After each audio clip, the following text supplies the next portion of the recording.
I pretended to be unconscious in the hospital just to hear what my family really thought about me. It started 3 days after my motorcycle accident. The doctor said I was lucky to be alive. Cracked ribs, concussion, broken leg. By day 3, I was fully awake, but something made me keep my eyes closed when I heard footsteps approaching. My older brother Camden entered first. "Still out cold," he said to someone behind him. "Good," came my mother's voice. "Maybe this will finally teach her a lesson." My heart stopped. What lesson? "I mean, riding that death trap at 25, Mom continued. "She's always been reckless. Remember when she dropped out of law school? To become a paramedic," Camden corrected. Which, let's be honest, was probably smart. She never had the brains for law anyway. I lay there, perfectly still, as my family dissected my life choices like I was already dead. The worst part is the money, Mom sighed. "Do you know how much this hospital stay is costing? And she has that bare bones insurance from her ambulance job. We could always just—" Camden's voice dropped lower. "Don't even say it," Mom hissed. "I'm just saying, if she doesn't wake up, the life insurance would—" "Stop." Mom's voice was sharp. "Someone might hear you." My blood turned to ice. They were discussing my life insurance, while I was lying right there. "Look, all I'm saying is, maybe this is a sign,"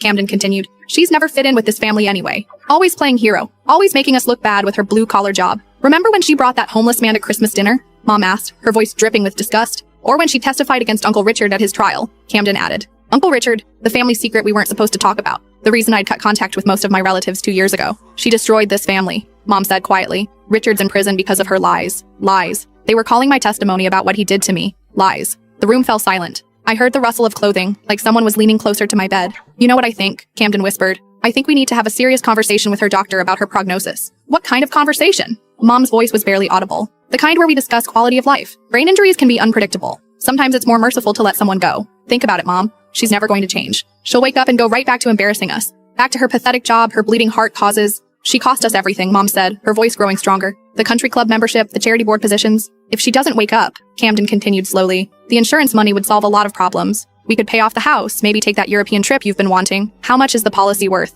Mom asked. 200,000. Plus there might be a settlement from the motorcycle company. My stomach churned. "We'd have to be careful," Mom said. "Make sure everything looks natural." "Of course." Grief-stricken family making the difficult decision to let their daughter go peacefully. "When should we talk to the doctor?" "Soon, before she shows more signs of improvement." I heard footsteps moving closer to my bed again. "Look at her," Camden said, his voice cold. 25 years old, and this is what she has to show for it. No husband, no real career, no money. She's a disappointment. The funeral would actually help our image, Camden mused. Tragic young woman taken too soon. People love a martyred hero story. "We could set up a scholarship," Mom added. "Show how much we supported her career choice." "Perfect. Turn her into a symbol while finally being free of the real thing." The door started to open. "Oh, and Mom?"